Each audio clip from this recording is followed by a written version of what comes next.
He is one of the most famous men on the planet. Probably after the Queen, Harry is the second most popular royal act, if you like. He's the member of the royal family that most people would say, I'd like to have a drink with him. A young royal who has stood out from the rest of the family. Harry is very accessible. He's very cheeky, he's very funny, he plays around with the press, and he's very naughty, and I think Britain adores him. But behind the smiles, Prince Harry has had to face unique difficulties. From his parents' very public marriage breakdown. Harry was very often devastated by what was so public. To losing his mother. He said that no child should ever be made to do what he did. And struggling to find a role for himself. On the right! Quick! March! Tonight, royal experts and insiders lift the lid on Prince Harry's inner turmoil. If you look back over his life, you can see moments where his troubling side has come to the fore. And we reveal how the problems of his past led him to his present path. Harry blames the media for the death of his mother. He was determined that they wouldn't do for Meghan what they did for Diana. Living a life of privilege, are some of Harry's issues first world problems? Or has he been expected to suffer in silence in an institution famous for keeping a stiff upper lip? I think he's very warm, I think he's very fun-loving, but I think he's also quite troubled, and he's quite open about that. He is quite conflicted when it comes to balancing his private and public life, and really always has been. He said he wants to be ordinary. He can't be ordinary. He is a member of the royal family.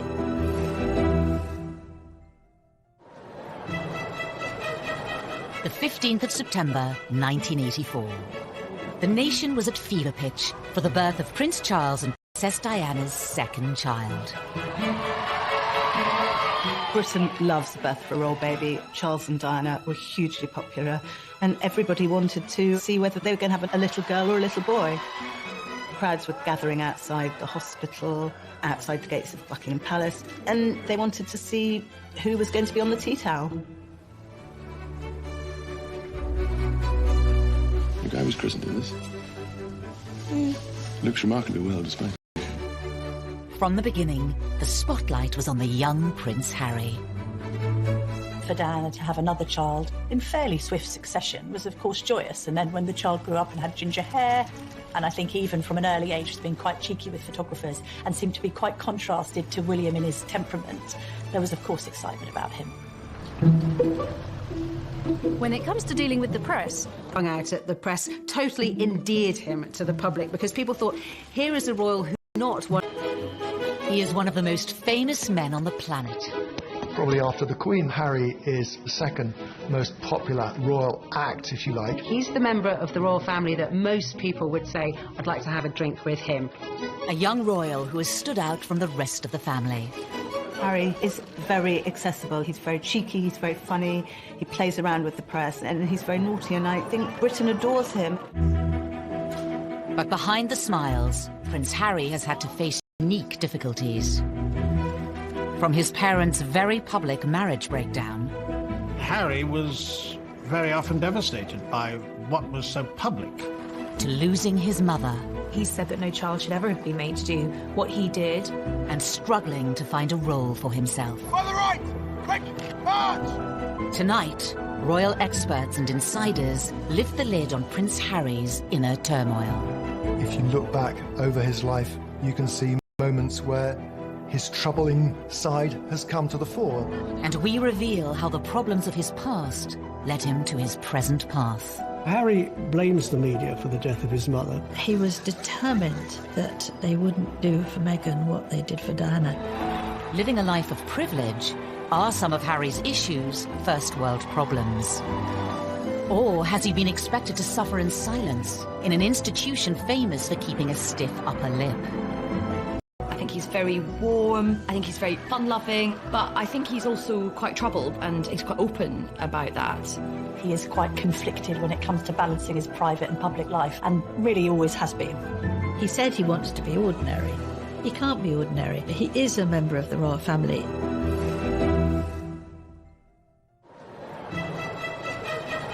The 15th of September, 1984. The nation was at fever pitch for the birth of Prince Charles and Princess Diana's second child. Britain loves the birth of a royal baby. Charles and Diana were hugely popular, and everybody wanted to see whether they were going to have a little girl or a little boy. Crowds were gathering outside the hospital, outside the gates of Buckingham Palace, and they wanted to see who was going to be on the tea towel. The guy was christened in this. Looks remarkably well displayed. From the beginning, the spotlight was on the young Prince Harry. For Diana to have another child in fairly swift succession was, of course, joyous. And then when the child grew up and had ginger hair, and I think even from an early age has been quite cheeky with photographers and seemed to be quite contrasted to William in his temperament, there was, of course, excitement about him. When it comes to dealing with the press, hung out at the press totally endeared him to the public because people thought, here is a royal who not one of the sort of stuffed shirt automatons. Here's a royal who seems to have a lot of personality, even as a little child. Some labelled it as cheeky, some as rude. Those people thought it was delightful. It was quite endearing when he was a young boy, really came to colour the way his views of the press were shaped. Harry's role in the royal family wasn't just a brother for William and another son for Charles and Diana. On paper, Prince Harry's start in life was incredibly privileged, incredibly lucky, but actually in reality, being born as the younger brother of the future King of England is a very difficult position to be born into. Of course, they're known rather unkindly as the spare. I think being the spare to the heir is a role that inherently has problems attached with it. You know, if you look at the heir, if you look at Prince William, his role has always been defined. What he's going to do has always been clearly outlined. Harry, like spares historically in the royal family, has had to find a role for himself. To some, Prince Harry grew up in the shadow of a brother destined for the throne. He was always less than his brother. The late Queen Mother used to invite Prince William over for tea and talk to him about his future, and not invite Prince Harry. The Queen Mother always made sure that Prince William was seated in a prominent seat next to her, and Harry never was. Diana would take the two boys to Highgrove in Gloucestershire. And on this particular occasion, Diana was driving. I was sat in the front, William and Harry in the back. You know, they clearly got off to a bad start because they were both arguing before we even left. Harry out of nowhere just said, William, you know, one day you'll be king. I won't. It doesn't matter. Therefore, I can do what I like. You can take that comment two ways. It can indicate envy, if you like, that William's got this great future as king, but also there's an element of, I'm free. I'm going to be able to choose my own role in life. While the young princes may have been aware of their unequal positions, their parents were determined to raise them the same way. Diana was very conscious that she wanted the palace to treat the boys equally and to give Harry as many opportunities that were afforded to William. You know, Diana was very fair about how she treated them. There were no favourites, as I saw it. Prince Charles shared Diana's concerns about making sure the boys shared things in their early years, but certainly other more senior members of the family privately would say, well, this is nonsense. I mean, William is the future. All our efforts must go into educating William. It was William who the Queen would invite for lessons in kingship, if you like, when he was at Eton and she was at Windsor Castle. But while Charles and Diana tried hard to keep their sons happy, their own relationship faltered. That with regret, the Prince and Princess of Wales have decided to separate. Harry had many problems that many people in the West have all the time in growing up in a broken home, but his broken home was exposed on a most extraordinary scale. The entire planet tuned in to learn every detail about the Charles and Diana separation and divorce, and inevitably the focus on Harry and William followed. Harry was very often devastated by what was so public. He couldn't understand why his mother would wish to be so public with so much of her life. Harry was always the baby of the family, and whether it was at school or whether at home, every effort was made to shield him from the newspaper headlines and to protect him from his parents, who really, by that stage, were in a pretty bad way. The War of the Waleses saw Charles and Diana's separation and divorce play out on the front pages and to TV audiences of millions. For the children to hear both parents to come on television at separate times, to admit to having affairs and to admit to happy they both were when these kids were at boarding school. Can you imagine how cringe-making it must have been for them? Highly embarrassing. And I don't think that makes them secure. In later years, Harry would admit his parents' divorce left him feeling like he didn't spend enough time with either of them. I think Harry found it quite difficult kind of being shared between parents and spending some time at Kensington Palace with Princess Diana and then going to Clarence House and then to Highgrove, his father's property in Gloucestershire. In this sense that he didn't really have a permanent home was difficult for him. The divorce was finalised in 1996. A year later came a far bigger blow for the royals, and especially for Harry, at the age of just 12. We have reports from Paris that Diana, Princess of Wales, has been killed in a car accident. Harry really did feel the loss of his mother. Being the youngest, he was, as much as William was close to his mother, he was probably a little bit closer. It's incredibly difficult to lose your mother at such a tender age, especially if you're in the public eye. And I think that Harry's had a unique set of circumstances to cope with.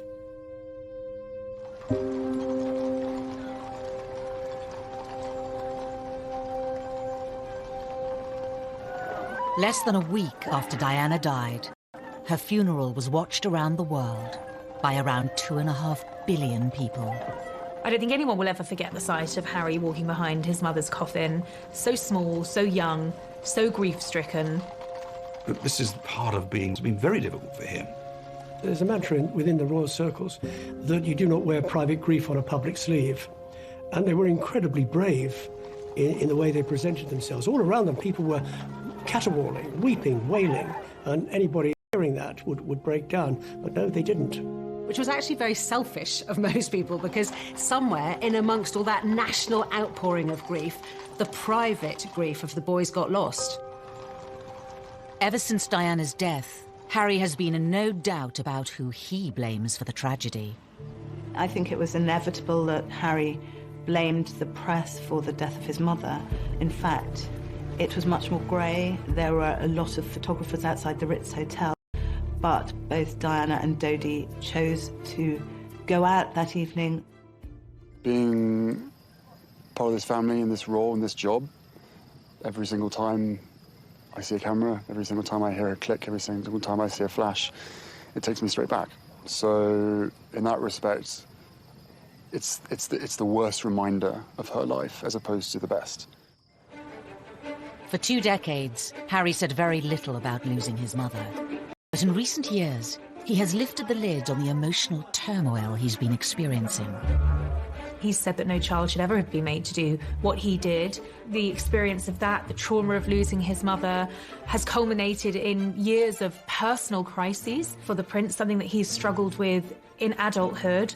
And I think having spoken so openly and courageously about the impact that losing his mother had on him, we now do have some understanding on just how much that has shaped him.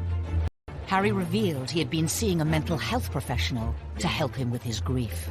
It was a big surprise when Harry came out and said he'd had these mental welfare problems, the fact that he'd sought help, treatment. We learned that it was William who had not forced him, but said, you've really got to get some help here. We also learned that he'd taken up boxing to try and control his aggression, and the aggression was a consequence of his mourning, and he was still dealing with his grief over his mother's death. But it would take nearly 2 decades for Harry to seek help. In the years after Diana's death, the young prince would deal with his troubles in a very different way. The sadness and the grief would make him behave in a very inappropriate way. He had problems with excessive drinking and also problems with drugs.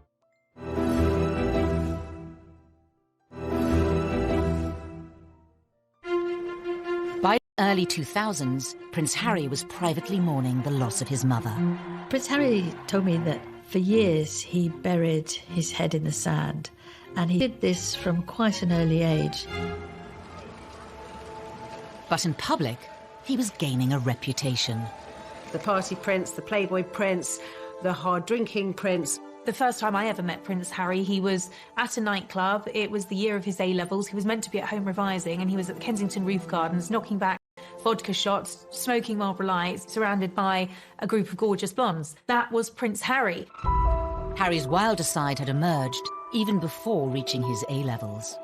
A newspaper had been passed details about Harry drinking, being involved in lock-ins in local pubs, and smoking cannabis on occasions too. You can really understand how a lonely, privileged, unhappy prince would end up drinking and smoking and taking cannabis to fill those hours and to hang out with people who he thought really liked or even loved him. 16-year-old Harry was made to visit a drug rehabilitation clinic by Prince Charles to educate him on what could happen if he didn't change his ways. But just a few years later, it wasn't country pubs Harry was visiting. There had been a series of photographs of Prince Harry falling out of nightclubs late at night with various girls and all the rest of it. He was clearly in party mode. In 2004, Harry had an altercation with a photographer while leaving a West End nightclub. There are two sides to that story. On one hand, the photographer saying that Harry lunged at him, possibly after a few beers, and the palace saying that the photographer had knocked him with his camera. Was this kind of behaviour just part of growing up, or did his troubles run deeper? Harry's naughtiness was sometimes just boyish, but other times was really a symptom of his deep grief. It was outlets for his despair, I think. Everything he did was always going to be examined with microscopic detail. He couldn't, in other words, get away with the kind of things that many of his teenage friends could. It was obviously also storing up that sense of resentment that Harry came to have against the media. No one's making judgments, you're just being reported. And actually, some of this has helped to fuel your popularity. People love a royal rebel at the end of the day. Regardless of public opinion, Harry has been open about his feelings towards the media. He admitted to reading coverage about himself when he turned 21. They still upset me and I still read them. Why, I do not know, but I have to read them just for peace of mind, just to know what they've written and to see who wrote it and see who took the photographs, you know, write that down for later. But there was one newspaper report about Harry's behaviour that upset many others. In 2005, while attending a costume party, Harry wore a swastika armband. That was an episode that happened and he was fully protected by the royal machine, and yet it still happened. You know, it was gradually, sir, this is a really bad decision. Don't wear the Nazi costume. I thought it was actually quite unfair at the time, and I still think it was quite unfair. It was clearly not a political statement. It was clearly a stupid teenager doing a very stupid thing, thinking it was funny. Harry apologised for it. He said it was something that he regretted. It happened on the eve of him joining Sandhurst. The Royal Military Academy, Sandhurst. In May 2005, Harry spent nearly a year here, training to be an officer cadet in the army. Something he'd wanted for a long time. One of the things that we saw very much with Harry growing up was the fact that he absolutely adored the military. I remember him as a 5-year-old strutting up and down the road at Kensington Palace in army fatigues. Harry excelled in his training and was commissioned as an army officer in April 2006. I think Harry found purpose in the army. I think he found safety in the army, ironically, because of course it wasn't safe, but I think he found emotional safety in the army. The army allowed Harry to feel normal. That's what he wanted. It's completely normal. It's as normal as it's going to get. I'm one of the guys. I don't get treated any differently. Even though Harry felt normal in the army, the rest of the world couldn't forget he was a royal. And that brought problems. When he was told he couldn't serve on the front line, he was absolutely furious and wanted to be treated like any other soldier. I have decided today that Prince Harry will not deploy as a troop leader with his squadron. There was a U-turn on a decision to deploy Harry to Iraq in 2007 over safety fears. I joined the army unless I thought I was going to. Simple as that. If they said no, you can't go front line, then I wouldn't drag my sorry ass through Sandhurst, and I wouldn't be where I am now, because the last thing I want to do is have my soldiers sent away to Iraq or wherever like that, and for me to be held back home, twiddling my thumbs, thinking, well, what about David? What about Derek? At that time, everyone else was going to Iraq, and he felt he should too, and it was enormously frustrating for him. Eventually, Harry was allowed to serve in combat zones. In 2008, it was revealed that he had been deployed to Afghanistan. The day he flew out, he was ecstatic, really. He said that being in theatre in Afghanistan, you know, something that most people would find frankly terrifying, was as normal as he was ever going to get, and he loved it for that reason. But his time on active duty was short-lived. A media blackout was imposed on Harry's posting for his protection until an Australian magazine revealed where he was, and he was forced to leave. He'd had his opportunity in Afghanistan cut short. He could see which way the wind was blowing. It was unlikely he'd get another retraining to become a very competent Apache helicopter pilot, and this allowed him to have a second bite at the cherry and to go back out there. On his second deployment, the media were allowed much more access to Harry. Not that he was happy about it. And so what do you think the public perception of Harry is?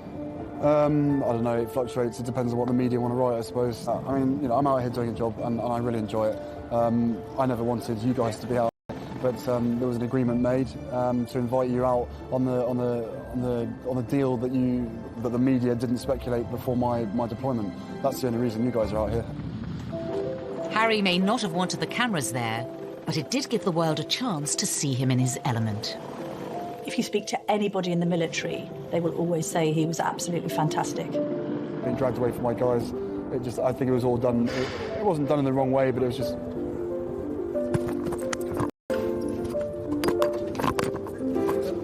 This was Harry doing what he did extremely well, but also doing what he was always keen on doing.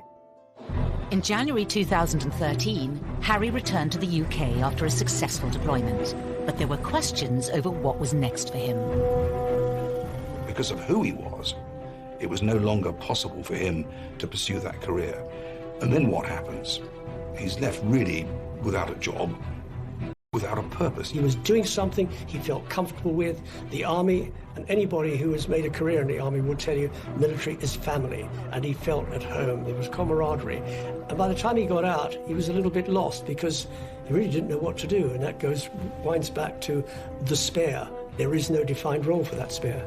Because he certainly wouldn't contemplate an army desk job. He was not the type of person who would fit in to that, and therefore there was a huge question mark, what would he do next?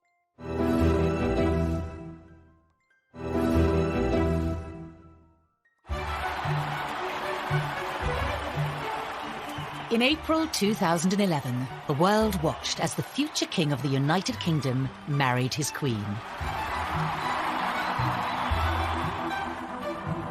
Best man Prince Harry was by his brother's side as William officially settled down. Roger, if you can call 30 seconds and I request as low as possible. But in between his army tours, was Harry ready for the same thing? They're still talking to you. Or did he still have some growing up to do? The Americans arrived, all is well in the Empire. It didn't seem then that he was yet quite ready to settle down. Oh, there it is. Yes, Harry was a prince, but it was all... 2012 was, of course, Harry let loose in Las Vegas. In a Las Vegas hotel, however, it is most unwise to play strip pool. According to the advertisement, what goes on here stays here. In Harry's case, it certainly didn't. Once again, Harry was front-page news for all the wrong reasons. For some, it was Harry the lovable rogue. The tabloids ran the images of him basically stark naked, covering his crown jewels, I think. There was no wrongdoing there. It was a bit of harmless fun. And what's been interesting about Harry is actually quite a few of these episodes have endeared him to the public even more. But Harry was still struggling to reconcile the role he had been given at birth and the man he was becoming. Probably let myself down, let my family down, let other people down, but at the end of the day, you know, I was in a private area and there should be a certain amount of privacy that one should expect. But, you know, it was probably a classic example of me probably being too much army and not enough prince, is a simple case of that. After Harry's second tour of Afghanistan, he found a way to combine being a prince with his passion for the military. Your stories move, inspire and humble us. You prove that anything is possible if you have the will. Welcome to the Games. Welcome to Invictus. he founded the Invictus Games, helping disabled and wounded men and women from the services. Invictus was also a way for Harry to address his own troubles, as Angela Levin discovered when she interviewed the Prince.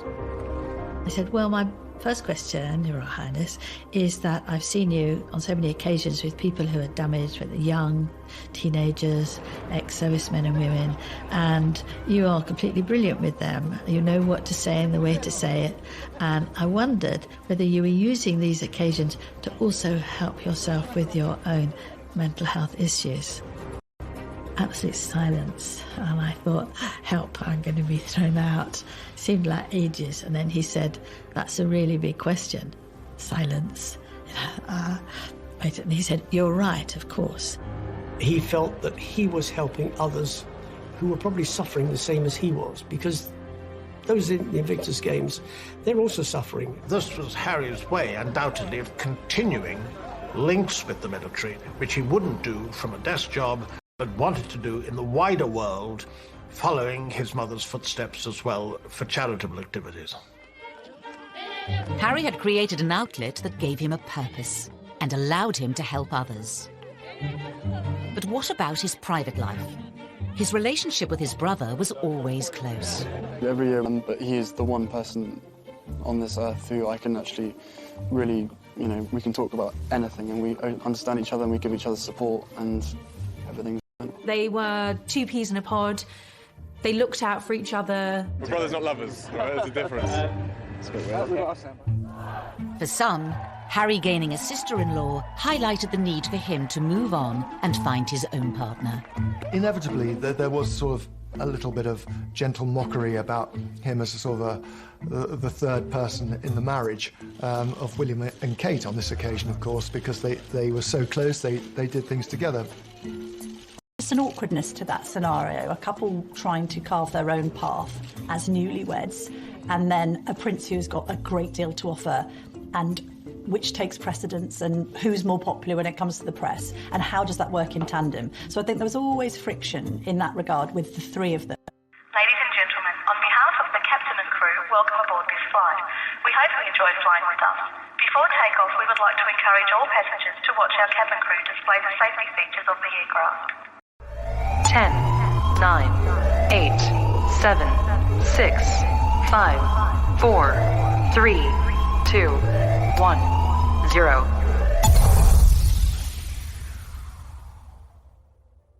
Welcome to the club.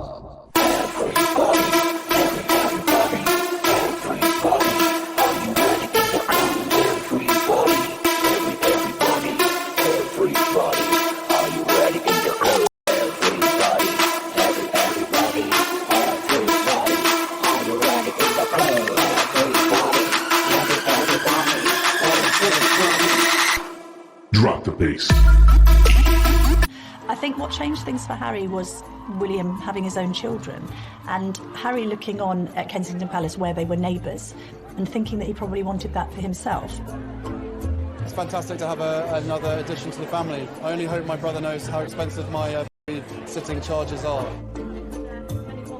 It was always inevitable that Harry was going to want to live his own life. Put some effort in. It's the wizard, never the wand.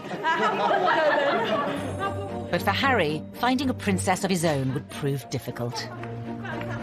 The first love, Chelsea Davy, the girl that he met in South Africa, who he fell head over heels in love with, she had 8 years to look into the goldfish bowl of royalty and to realise absolutely this wasn't the life for her. He lost Chelsea because she didn't like to be in the spotlight.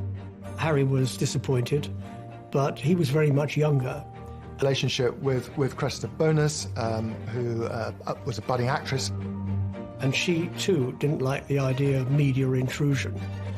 Media's got a knack of destroying relationships, and she didn't like media intrusion and really didn't want to pursue her acting career, and she walked away.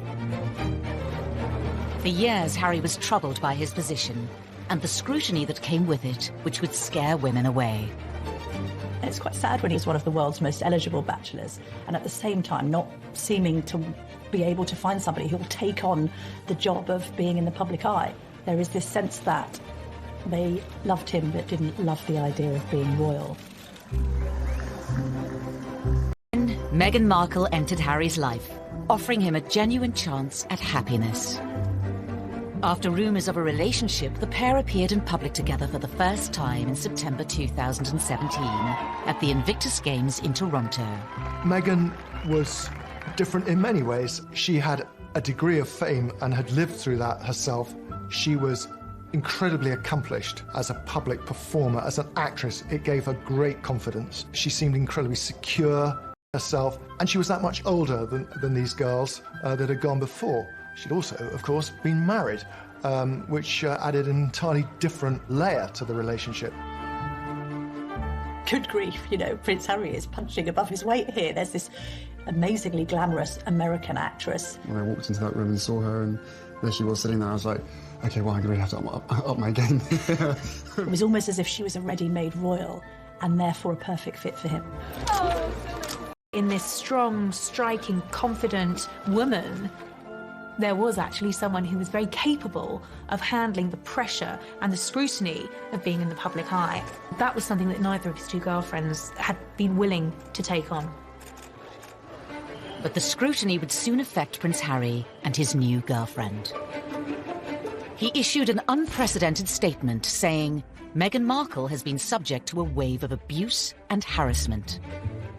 I did not have any understanding of just what it would be like. I don't think either of us did that. We both said that, even though we knew that it would be. I tried to warn you as much as possible, but I think both of us were totally surprised by the reaction after the first 5-6 months of what we had to ourselves. You could see that the old thorny issue of Harry's relationship with the press was raising its head again. Quite a lot of the press was very, very charged about her background, headlines like kind of straight out of Compton and all of this kind of thing. There was quite an unpleasant tinge to it. There has been some very negative publicity. Not everything that was troubling Prince Harry was in print or written by journalists. Horrible, horrible stuff on social media, and I'm sure they weren't scrolling through it all the time, but you will see this stuff. You know, they're modern young royals. Of course they're going to be on social media. This time, though, the relationship survived. Harry asked Meghan to marry him. What we're doing, just roasting chicken and Roasting having... chicken. Trying to roast a chicken. Trying to roast a chicken. And it was just an amazing surprise. It was so sweet and natural and very romantic. He got on one knee. Having watched Harry grow up, the public saw this as the moment to put his past behind him. They wanted Harry to be happy. They adored Harry, and they wanted him to be content and find the right person. Well, I think that the country were overwhelmed with happiness for Harry, and it all came back to the little boy at his mother's funeral, and then later his heartbreaking confessions about how upset he'd been and how he'd struggled with demons for years, coming to terms with the grief of the loss of his mother. And then he should find this remarkable young woman who had such a different background from him, whom he was so clearly in love with. But was this the beginning of a fairy tale, or the start of another difficult chapter for the already troubled prince? Things were said and done in the run-up to the wedding that both sides regret, but had caused irreparable damage.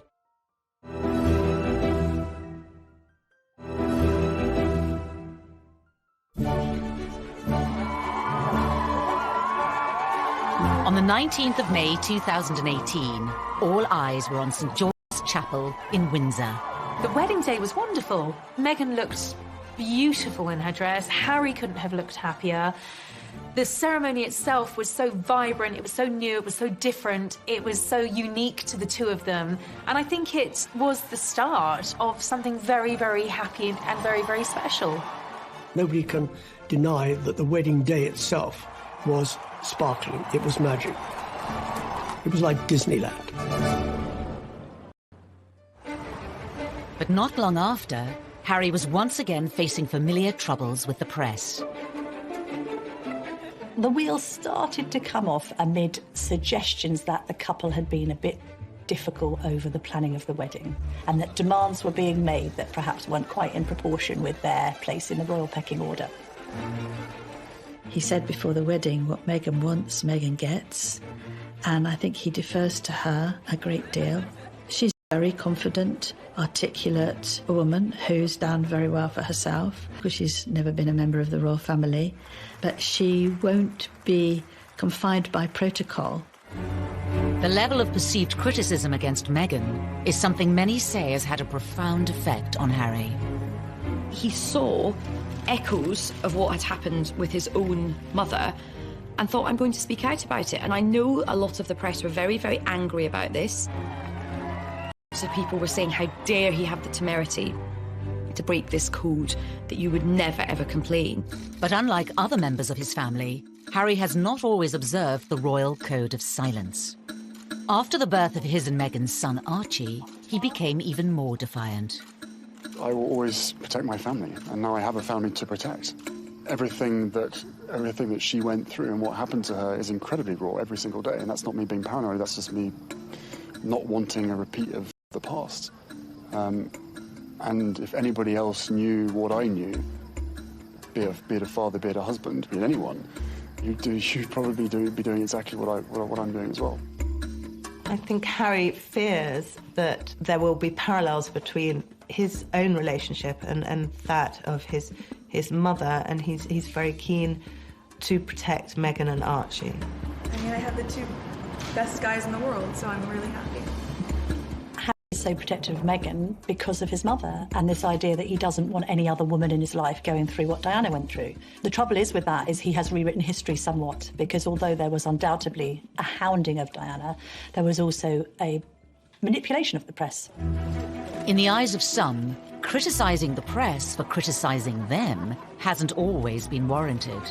Meghan flew to New York for a baby shower. Now, nothing wrong with going to a baby shower. That's what Americans do. We don't do it so often in the UK. But she flew over a private jet. What's wrong with a commercial jet? They went to Ibiza and the south of France in private jets. What's wrong with commercial flights? And that's where they were getting criticised, because they'd been preaching climate change, they'd been preaching the environment, they'd been preaching global warming and doing all the things that they shouldn't be doing. Everybody deserves a critical word written about them. Nobody should be above reproach. The press accused them of hypocrisy, and there's no question also that they weren't, it seemed, listening to advice or paying much attention to precedent. All of this made the atmosphere very unhappy. While the press levelled criticism in public, behind palace walls, Harry was allegedly facing troubles of a much more private nature. One of the things that unquestionably adversely affected the relations between Harry and William, who were so close for so many years, was a series of rumours too quick in being engaged to Meghan. There was a brotherly discussion, which I think was voiced out of concern from William, but was misinterpreted as a lack of support. Things were said and done in the run-up to the wedding that both sides regret, but had caused irreparable damage. Was Harry losing the one person he could trust? The brother he was so close to throughout the troubles of his childhood? There are also clearly unresolved issues and a distance between the two brothers that has never been there before. In 2019, the brothers split their royal households. And later in the year, Harry even addressed the rumours of a rift. Inevitably, stuff happens, but look, we're brothers, we'll always be brothers. We're certainly on different paths at the moment, but I will always be there for him, and as I know, he'll always be there for me. We don't see each other as much as we used to, because we're so busy. But I love him dearly, and the majority of the stuff is the majority of stuff is created out of nothing. But it's just, as I said, as brothers, you have good days, you have bad days. The writing was on the wall. It was, in effect, a declaration of independence. The Duke and Duchess of Sussex have announced that they are carving out what they call a new role for themselves. They intend to step back as senior members of the royal family and work to become financially independent. In January of 2020, Harry and Meghan announced they would be stepping down as working royals. Prince Harry and Meghan had been out in Canada over Christmas trying to work out how they wanted to proceed into the future. I think Meghan and Harry decided to step down as working royals because they felt that they were being constrained by the palace system. Once Meghan and I were married, we were excited, we were hopeful, and we were here to serve. For those reasons, it brings me great sadness that it has come to this. This is unprecedented. It is an abdication in all but name. It's pretty seismic for the House of Windsor. There was a sense of being hurried about it, and I don't think the Queen, for one, was quite ready for it to come out as it did. After negotiations with the Queen, it was decided Harry and Meghan would lose the title Royal Highness. They would no longer receive royal funds. The official departure date was set for the end of March. But it seemed Prince Harry was keen for the new chapter of his life to begin. Before giving a speech in Edinburgh, Aisha Hazarika was the first person to introduce the new, titleless Harry to the world. I met him, and what happened was I was going into the room and I was very unsure about what to call him. I mean, his advisor just said, look, just call him Harry. Just call him Harry. Please give a big, warm Scottish welcome to Harry. I turned him from a prince into a commoner. I have that effect on people. But it was actually very fitting because this was him ending one period of his life and beginning a new period. Harry and Meghan's final royal engagement was in early March, and for some it seemed the prince's troubles were still on display. To use common parlance, the Commonwealth Day service was #Hawks. There was quite a lot of tension there. There was some interesting body language with both of the brothers studiously examining their programmes and not really talking at all. Meanwhile, Meghan's there with a megawatt smile, trying to make the best of things. The lack of warmth between them was, well, yeah, I mean, from having seen them so close for so many years, it was quite startling. The couple plan to split their time between Canada and the UK. Whether that will solve Harry's troubles remains unclear. We will see whether or not that brings the contentment and the peace that they're seeking. He knows in his heart what he wants to be. He said he wants to be ordinary to me. He can't be ordinary. He is a member of the royal family. Wherever he goes, he will be known as a member of the royal family. It's still unclear how the couple's new life, away from palaces and courtiers, will pan out. The Queen has made it very clear that she would always welcome him back, and arrangements where they have to drop the titles and not receive the sovereign grant and all these restrictions are only for a year, and after that it's going to be looked at again. So they're really under the watchful eye of the royal family for the first year, which they probably don't like at all. The future for Harry and Meghan poses many questions. Will they be free to speak their mind?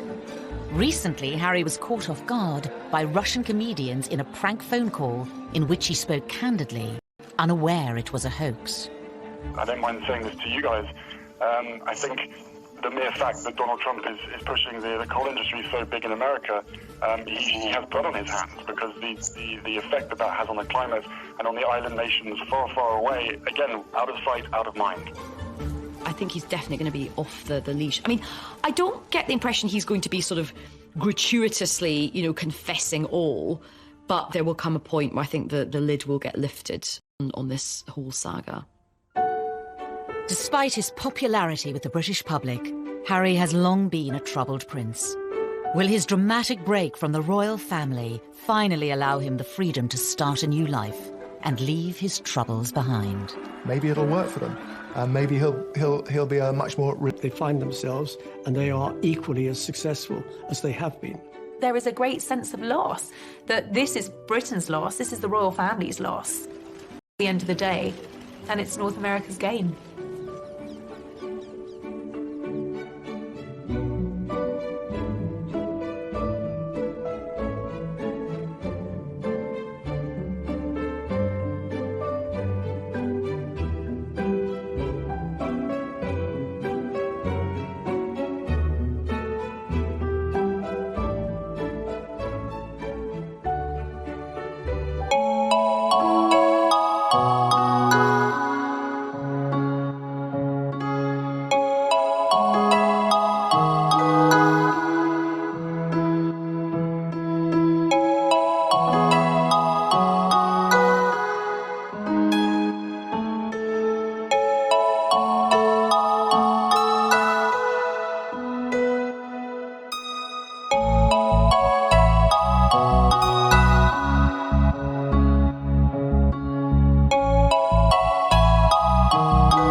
Princess Diana's second child. Britain loves the birth of a royal baby. Charles and Diana were hugely popular, and everybody wanted to see whether they were going to have a little girl or a little boy. Crowds were gathering outside the hospital, outside the gates of Buckingham Palace, and they wanted to see who was going to be on the tea towel. The guy was christened in this. Looks remarkably well displayed. From the beginning, the spotlight was on the young Prince Harry. For Diana to have another child in fairly swift succession was, of course, joyous. And then when the child grew up and had ginger hair, and I think even from an early age was being quite cheeky with photographers and seemed to be quite contrasted to William in his temperament, there was, of course, excitement about him. When it comes to dealing with the press, hung out at the press totally endeared him to the public because people thought, here is a royal who not one